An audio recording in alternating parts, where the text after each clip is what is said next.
Cześć, dzień dobry. Co słychać? I hope you're fine and we can start another lesson. Introduction to the whole new playlist devoted to cases. Cases in Polish grammar can give students a headache. And that's why we thought we need to go through them step by step. Each will have at least one individual video devoted to learning how they work.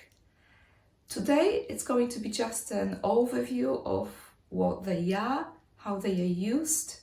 I'll go through all the 7 Polish cases so that you have an idea, and then in next videos we'll be going over one by one gradually.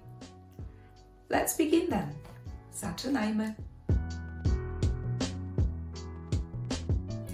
First of all, you need to understand what they are. Cases are changes of ending that happen when you use certain parts of speech in Polish when you build your sentences. And those parts of speech include nouns, adjectives, pronouns, and numerals. I'm going just to give you an example of a few nouns in the nominative case, the one that you actually find in a dictionary. Dziecko, bilet, pogoda.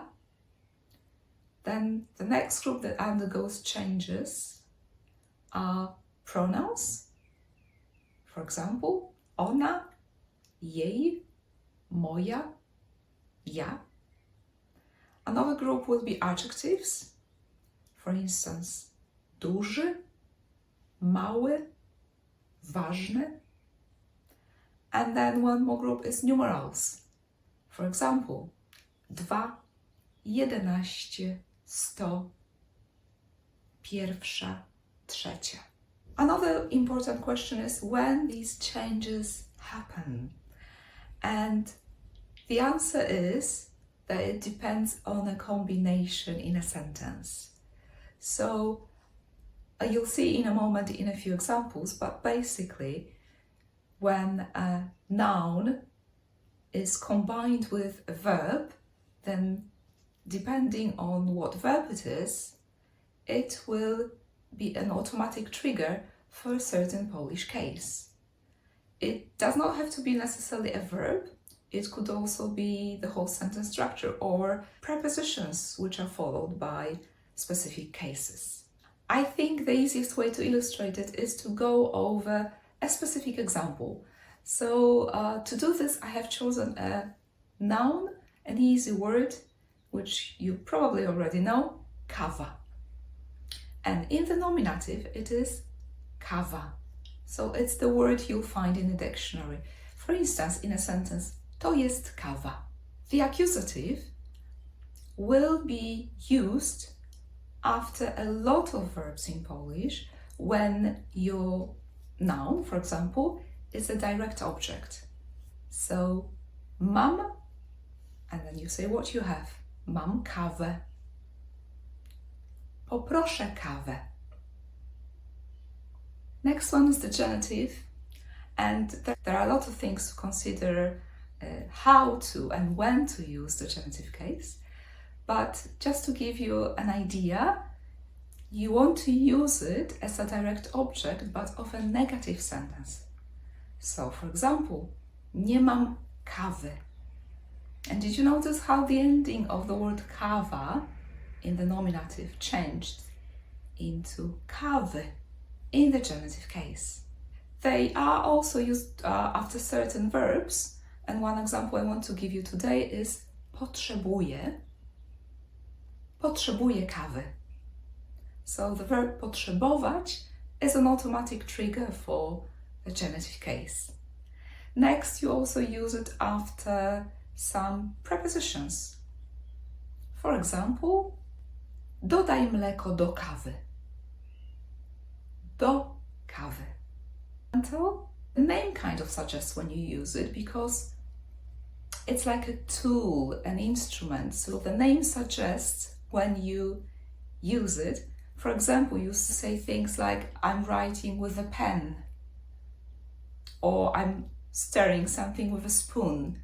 So with a spoon or with a pen, instead of having a preposition with plus a noun, it will be a noun with a certain ending. So it often is used when in English you say with something. For example, ciastko z kawą. Ciastko z kawą. So as you can see, there is another ending to remember, and in this case it's on. Z kawą.